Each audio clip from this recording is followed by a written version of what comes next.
The Trump administration's head of global media wants to make big changes concerning what she calls deep dysfunction at government news agencies such as Voice of America and Radio Free Europe.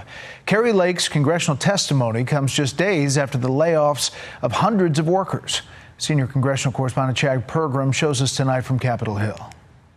VOA, perhaps DOA. It's really like a rotten piece of fish. It's best to just scrap the whole thing and start over. Former political candidate and TV anchor Kari Lake says dead air may be better than VOA's current broadcasts. We need to modernize. I don't think doing 1990s television is effective anymore. Lake contends Chinese spies infiltrated the VOA's Mandarin service and Russian spooks nearly worked at Radio Free Europe. This is not the voice of America. This is the voice of America's enemies. Democrats say curbing VOA silences America from transmitting news into enemy territory. Our soft power is of critical importance, and I think Putin would be very happy. But it's not just Democrats. California Republican Young Kim says dismantling Radio Free Asia cedes power to China and North Korea. So I worry about the U.S. government's ability to win in the information domain. Lake canned 639 employees Friday and says she's just carrying out orders from the top.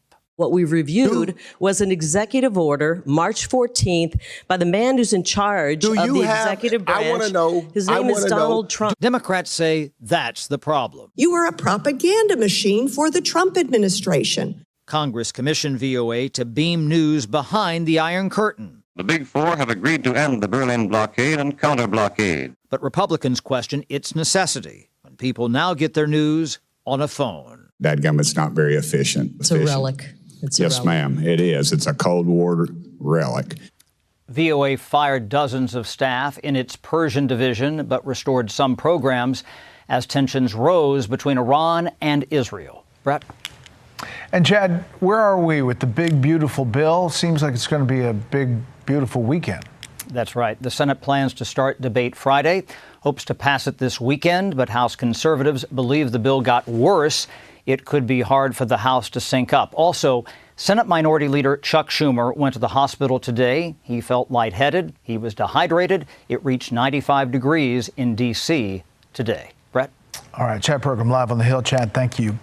U.S. District Judge Royce Lamberth has blocked a new wave of terminations at Voice of America, offering harsh words for Kari Lake and saying the Trump administration's conduct in his case would support civil contempt proceedings, if only the plaintiffs had asked. In the 19-page ruling, Judge Lamberth halted the mass reduction in force at the U.S. Agency for Global Media, USAGM, and issued a warning that cuts would cement VOA's failure to meet legal obligations to provide reliable news. Lamberth's list of failures included statutory violations involving VOA shutting down mandated language services, despite clear congressional directives. He stated that VOA acknowledged its radio presence had shrunk to a single 30-minute daily program in Dari and Pashto, leaving gaps in coverage for nations like North Korea and China.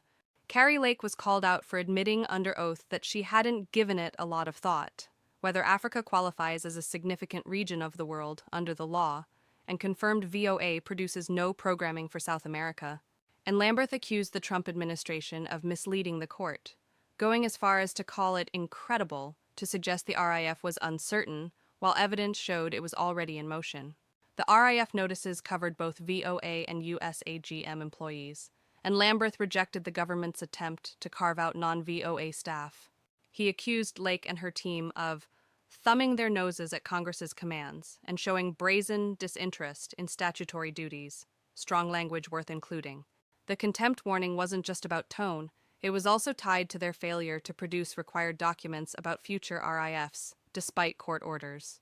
Overall, the order keeps VOA's workforce intact through October 14, when Lake will be forced to work with her team to file a plan showing how they will restore the legally required programming.